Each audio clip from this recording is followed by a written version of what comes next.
Hey there, folks. Happy Friday to you. I hope you had a fantastic week trading. All kinds of great opportunities out there this week. Coming at you with this week's market wrap. I know that for the last several weeks, I probably have sounded like a broken record, that the markets are not giving us any reason or indication to think that we need to dump everything. The technical action in the markets looks very constructive, looks very healthy.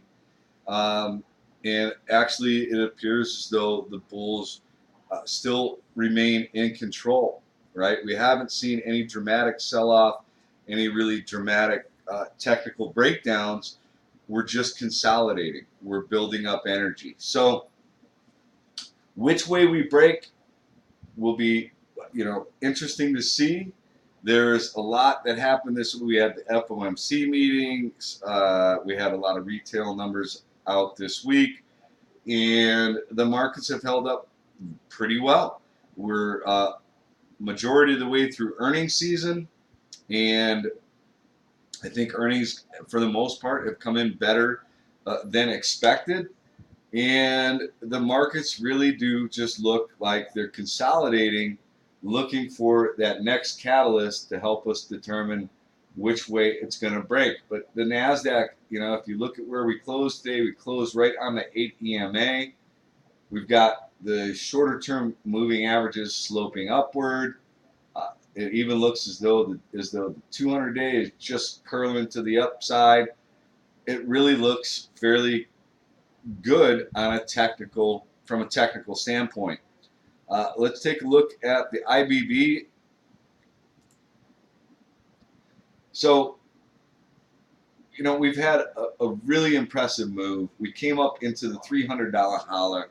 We're pulling back. Now, you can see we had a nice volume ramp as we came up into that $300 mark. We're pulling back on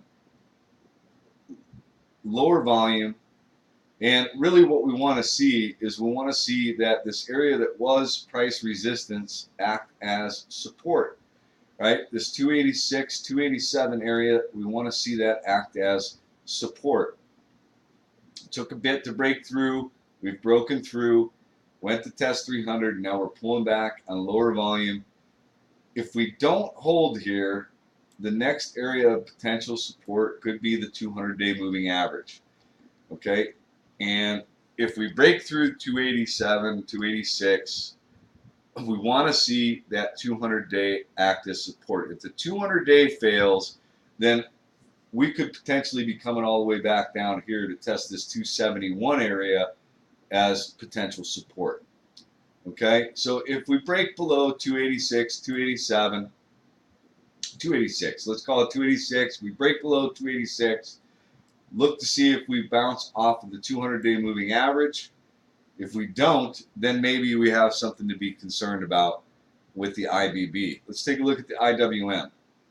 Consolidating really nicely, right? Pierced the upper Bollinger Band, consolidating. We did come back and test this area at 121 or so. We tested that as support, bounced off of there, and we're just consolidating, right? Trying to break out over 123. The Bollinger Bands are tightening up. We likely are going to have some kind of a move, one way, some kind of a breakout move, one way or the other, as these Bollinger Bands are tightening up, and hopefully we break to the upside. But nice consolidation, nothing that is signaling we need to be concerned there. Let's take a look at SMH. We had AMAT, which reported better than expected earnings, then raised guidance. Nice move in AMAT today. Good for the semiconductor space.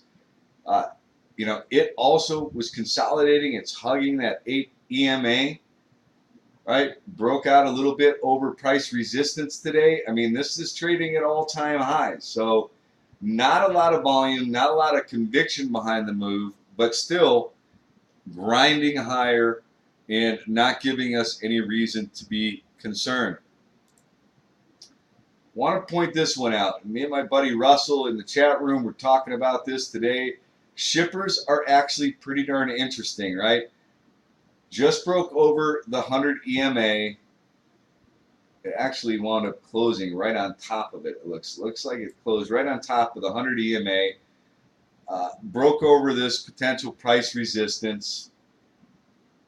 Now, there is a lot of garbage in the shipping space, but there are also some pretty darn good looking daily setups in the shipping space. And you know, if those things get a little momentum, we could have some really nice plays in the shipping space, right? And what I'm looking at is the fact that it also broke over this trend line here. So we've broken over that trend line.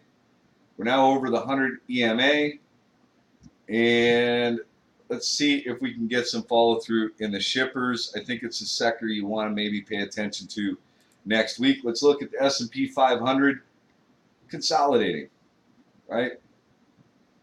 We had a little bit of a pull today, but managed to close out the day at the top of the candle. We'll see if this is a ominous candle or not next week, but reclaimed the 8 EMA. Still looking very healthy for the S&P 500. The real big impressive move this week was oil, which is up 7 days in a row. Little indecision candle here. Wouldn't be a big shocker if we pulled back in oil, right? Next week, after being up 7 days in a row. I think, you know, a lot of people were kind of counting on oil breaking down below $40 a barrel, maybe heading to $35 a barrel.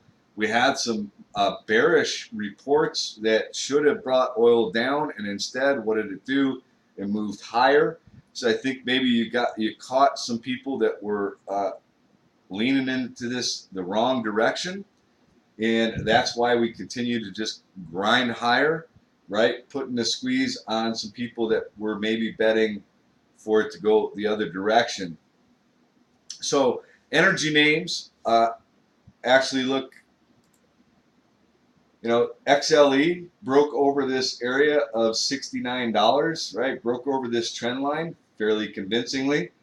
Did a 70 test. Had a little bit of pullback after piercing the upper Bollinger Band, but, you know, wouldn't be surprised that maybe we get a low volume pullback and build up some energy here. See if the 69.50, see if this trend line acts as support now. What acted as resistance acts as support. Let's take a look at the XLF, which also has been pretty impressive. You know, broke out over this trend line, this long-term trend line, longer-term trend line, I should say. Broke out and now consolidating, right? Building up some energy. You know, with the Fed, we have the Fed, some Fed members really jawboning potential interest rate hike in September, which I think helped out the dollar a little bit today. But to actually, nobody really believed anything that the Fed was saying on Wednesday, and the dollar was pretty weak. A lot of the analysts and economists are thinking that the Fed is on the sidelines for the remainder of the year with no chance for a interest rate hike, which that is what weakened the dollar. Had a little bit of a bounce in gold and silver and the miners, but then today had a pullback in gold, silver, and the miners.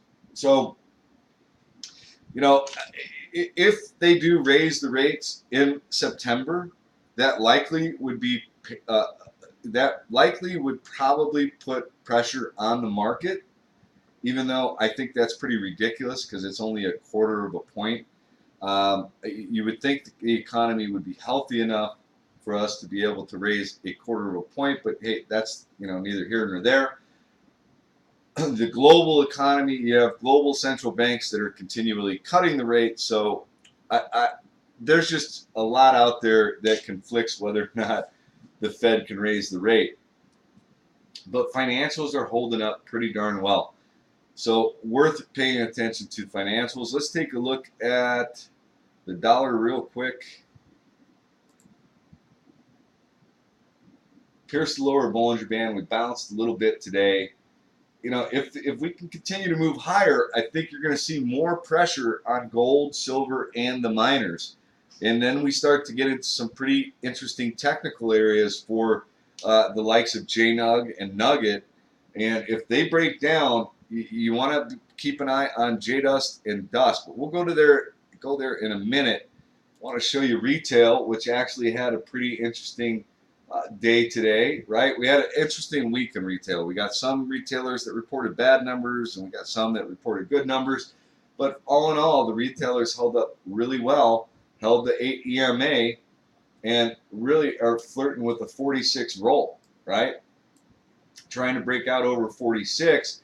And this here is the long-term dominant trend line. May go up and test there and then pull back. But if it can reclaim back into this long-term dominant trend, that could be very good for the markets.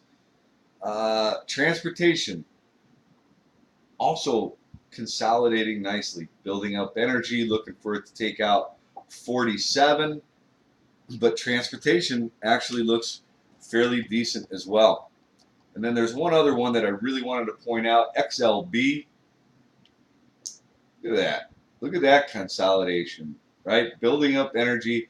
This bad boy takes out 49. I think you're going to get a pretty nice break if we can take out 49 with some real conviction, with some real volume. So worth keeping an eye on XLB.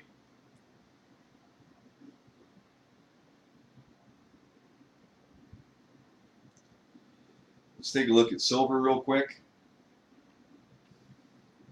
Right? I mean, it is making lower highs and lower lows. I mean, if we break down below this 50 EMA, it could get ugly for silver rather quickly. So make sure you're cautious if you're playing in the silver space.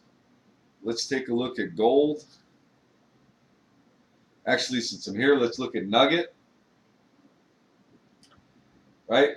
Went up, tested this 179 area, pulling back. See if maybe it finds some support here at 140. If it doesn't find support here at 140, could be looking at a pullback to this 123, 124 area. Let's take a look at JNUG.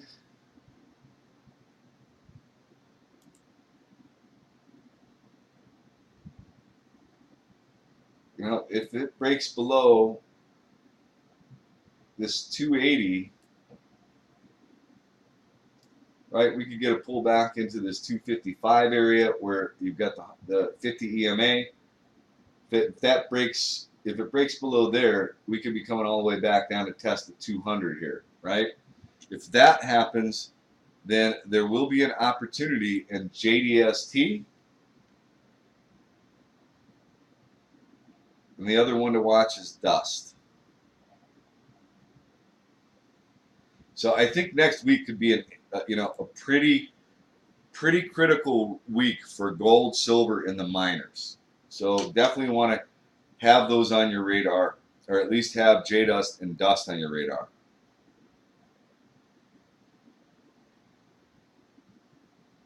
So for the most part, folks, look, I'm still in the camp that the bulls are in control, and until I see some kind of a real technical breakdown that puts that into question, I think we still have to look to play to the long side. So I was going to look and see if there was anything specific. Oh, you know, the other thing I wanted to show you was XME, which is the miners, metals and mining, right? Looking for potential support at this 50 EMA, right, at 2640, 2650. See if that acts as support, and it would also coincide potentially with this trend line. If that breaks down, I think it becomes problematic for the metals and miners. So could be a pretty interesting week for that whole space next week. Okay. So energy and oil, I think you got to be a little bit cautious there. You know, I wouldn't be surprised to see us pull back, consolidate a little bit in that space. I still like the look of the small caps, and I like the fact that the IBB is holding up above that 286 area. I was going to look for anything that was moving after market, but it's Friday after an options expiration day. Not a whole lot of news after the market close. I will be doing stocks to watch on Sunday morning. I may be hungover. Going to let you know that now because we do have the UFC fight tomorrow, McGregor, Diaz, and probably going to be a little slow come Sunday morning, but I am going to still plan to do stocks to watch. And if you like what I do here, I do this every single day for the pro members over at alphawolftrading.com. And, this week we had some really good opportunities out there. Geo was one really nice sweetheart trade that was taken this week. Day trade. Took it right at $16.57. And how did I come up with that? Well, I might share that with y'all this weekend. I haven't decided yet. Anyway, if you like what you see here, come over to alphawolftrading.com. Check it out. There's a free chat room. All you have to do is sign up to the website. You don't have to pull a dime out of your pocket. Come into the chat room, stop by, say hello, and we'll see you there. Enjoy the rest of your weekend, folks. And for some of you, I'll see you Sunday morning, 8 a.m. Vegas time.